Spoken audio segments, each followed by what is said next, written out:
In essence, this problem deals with three basic chemistry practices. The first being converting between molarities, the second being finding the chemical equation and balancing said equation, and the third being converting metric units. Here is a diagram of the problem.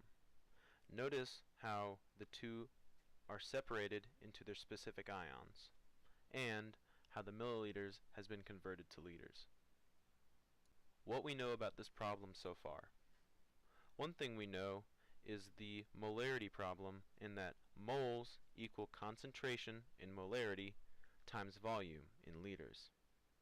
Another thing we know is that in order for the chemical equation to be valid, there must be reactants on the left side of the arrow and products on the right, and we must know how to create and balance this equation. The third thing we know is that moles are the bridge unit, and that are used in both the chemical equation and in the molarity equation. Here's a walkthrough on how to solve this problem from beginning to end. To start off with, we have HCl in the amount of 75 milliliters with an unknown concentration. We also have CaOH2 in the amount of 27.3 milliliters at the concentration of 0.157 molarity.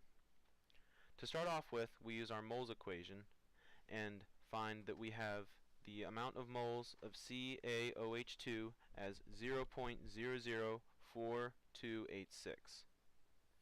Then we write and balance the equation to find that we have 2HCl plus CaOH2 equals CaCl2 plus 2H2O.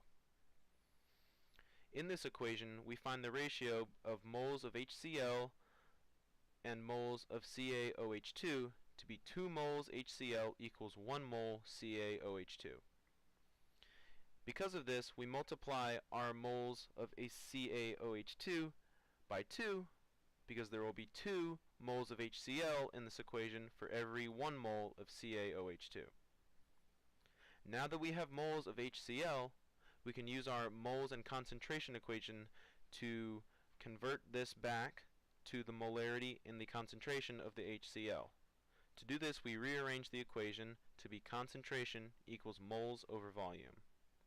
Once we plug in our numbers, we find that the concentration of HCl equals 0.1143 molarity.